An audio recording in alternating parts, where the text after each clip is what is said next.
Stardom సినీ స్టార్స్కు ఇదో ముళ్ళ కిరీటం.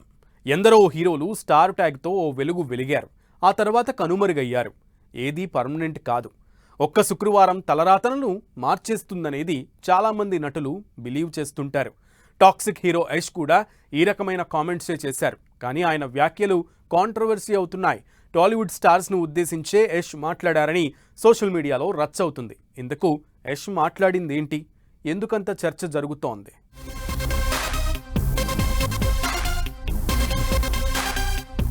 పాన్ ఇండియా స్టార్డమ్ పై యష్ ఇటీవల చేసిన కామెంట్స్ ఇప్పుడు సోషల్ మీడియాలో మరో రచ్చకు దారి తీస్తున్నాయనే టాక్ వినిపిస్తోంది.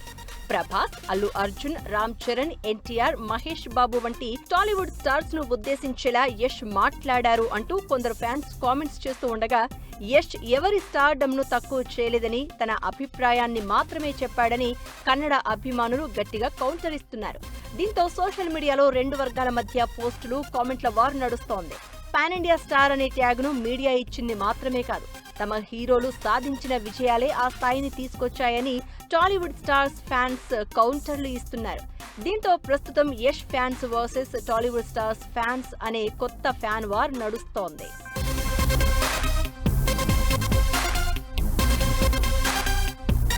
టాక్ షోలో యాంకర్ యష్ ని ప్రశ్నిస్తూ, మిగతా సౌత్ స్టార్స్ మీలాగా పూర్తి స్థాయి పాన్ ఇండియా సూపర్ స్టార్లుగా ఎందుకు ఎదగలేకపోయారని క్వశ్చన్ వేశారు.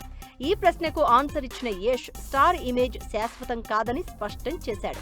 పాన్ ఇండియా స్టార్ అనే పదం మనం చేసే పనిని బట్టి వచ్చే ఒక టెర్మినాలజీ మాత్రమే అని, చిత్ర పరిశ్రమలో ఏ ట్యాగ్ కూడా పర్మనెంట్ గా ఉండదు అన్నారు. సినిమా ఇండస్ట్రీలో ఒకే ఒక శుక్రవారం బాక్సాఫీస్ ఫలితం ఎవరి భవిష్యత్తునైనా మార్చేయగలదు అని చెప్పారు. శుక్రవారం థియేటర్లో వచ్చే తీర్పును బట్టి స్టార్లు, పాన్ ఇండియా హోదాలు మారిపోతూ ఉంటాయని, కాలంతో పాటు విజయాలు రావడం పోవడం సహజం అన్నాడు యష్. ఆయనిచ్చిన సమాధానంపై టాలీవుడ్ ఫ్యాన్స్ తీవ్ర ఆగ్రహం వ్యక్తం చేస్తున్నారు. భారతీయ సినీ చరిత్రలోనే పాన్ ఇండియా ట్రెండ్ ని అత్యధికంగా నడిపిస్తున్నది తెలుగు సినిమా అని ఫ్యాన్స్ గుర్తు చేస్తున్నారు. అయితే ఇది అభిమానుల మధ్య సోషల్ మీడియా చర్చ మాత్రమేనా, లేక రాబోయే రోజుల్లో మరింత పెద్ద వివాదంగా మారుతుందా అనేది వేచి చూడాలి.